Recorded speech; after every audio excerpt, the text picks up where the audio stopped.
اکثر لوگ یہ سوال کرتے ہیں کہ شب برات کو کیسے منایا جائے، اس رات کو کون کون سی عبادات کرنی چاہیے۔ مسلمان کو چاہیے کہ ساری رات اللہ رب العزت کی عبادت میں گزارے، صلاۃ و تسبیح پڑھیں، نوافل کثرت سے پڑھیں، قرآن پاک کی تلاوت کریں، اللہ رب العزت کا ذکر کریں، درود شریف کثرت سے پڑھیں، اللہ رب العزت کی بارگاہ میں استغفار کریں، اپنے لیے دعا کریں، اپنے ملک کے لیے دعا کریں اور تمام عالم اسلام کے لیے دعائیں کریں، صدقہ و خیرات کریں اور روزہ بھی ضرور رکھیں۔ اس رات آپ صلاۃ تسبیح ضرور ادا کریں۔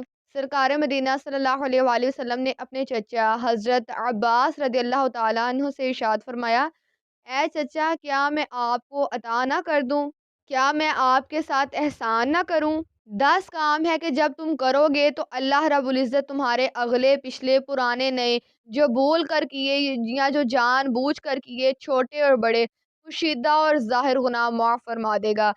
یہ ساری بات کرنے کے بعد حضور علیہ الصلوۃ والسلام نے صلاۃ التسبیح کی ترکیب تعلیم فرمائی، پھر ارشاد فرمایا کہ اگر ہو سکے تو ہر روز ایک بار پڑھو، اور اگر روز نہ پڑھ سکو تو ہر جمعہ میں ایک بار پڑھو، اور اگر یہ بھی نہ ہو سکے تو مہینے میں ایک بار پڑھو، اور اگر یہ بھی نہ ہو سکے تو سال میں ایک بار، اور اگر یہ بھی نہ ہو سکے تو عمر میں پوری زندگی میں ایک بار کم از کم صلاۃ التسبیح ضرور ادا کرو۔ صلاۃ التسبیح کی بہت زیادہ فضیلت ہے، آپ اس رات اس نماز کو اپنی عبادات میں ضرور شامل کیجئے۔ اس کے علاوہ صلاۃ الخیر، شب برات میں صلاۃ الخیر بھی پڑھیں۔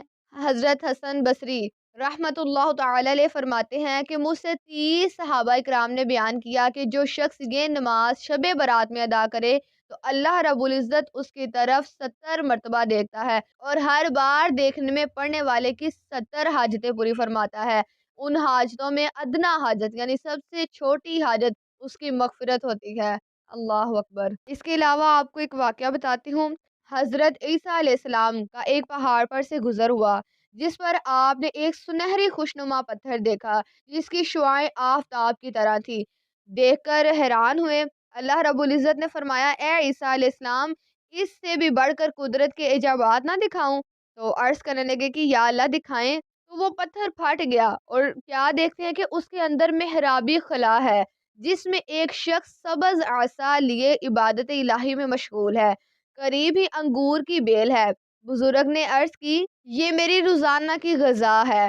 آپ نے فرمایا، اے بزرگ، اس گوشے تنہائی میں بیٹھ کر کب سے عبادت کر رہے ہو؟ تو بزرگ نے کہا، 400 سال ہو گئے ہیں۔ حضرت عیسیٰ علیہ السلام نے عرض کی کہ یا اللہ، اس سے بھی افضل کوئی مخلوق ہے؟ اللہ رب العزت نے فرمایا، ہاں، میرے محبوب حضرت محمد مصطفیٰ صلی اللہ علیہ وآلہ وسلم کا امتی شب برات میں 2 رکعت پڑھ لے گا، وہ اس کی 400 سال کی عبادت سے افضل ہوگی۔ سبحان اللہ، اللہ اکبر۔ اللہ تعالی ہم سب کو کثرت کے ساتھ اپنی عبادت کی توفیق عطا فرمائے، اپنی محبت عطا فرمائے اور اپنی اطاعت کی توفیق عطا فرمائے۔ ہمارا وقت بڑا قیمتی ہے، یہ حضور کا صدقہ ہے کہ ہم جیسے گناہ گار 2 رکعت نفل پڑھیں، پہلی امت کے عابد کی 400 سال کی عبادت پر غالب ہے۔ یہ فضیلت ہمیں صرف حضور کے صدقے ملی ہے۔ محترم ناظرین، آج کی رات میں پورے خلوص کے ساتھ اللہ کی عبادت کرنے، پتہ نہیں پھر زندگی میں موقع ملے یا نہ ملے، پتہ نہیں اگلے سال ہمیں شب برات نصیب ہو یا نہ ہو۔ یہ رات بڑی مقدس ہے، بابرکت رات ہے، یہ رات اللہ کے خزانوں کو لوٹنے والی رات ہے۔ اگر اس رات میں شب بیداری کر لی، اللہ کا ذکر کر لیا، تو ہمیشہ زندگی میں کامیاب ہو جائیں گے۔ اپنے آپ کو اس بات پہ پختہ کر لیں کہ آپ نے یہ رات ضائع نہیں کرنی، یہ وقت ضائع نہیں کرنا۔ اللہ رب العزت ہمیں عمل کی توفیق عطا فرمائے۔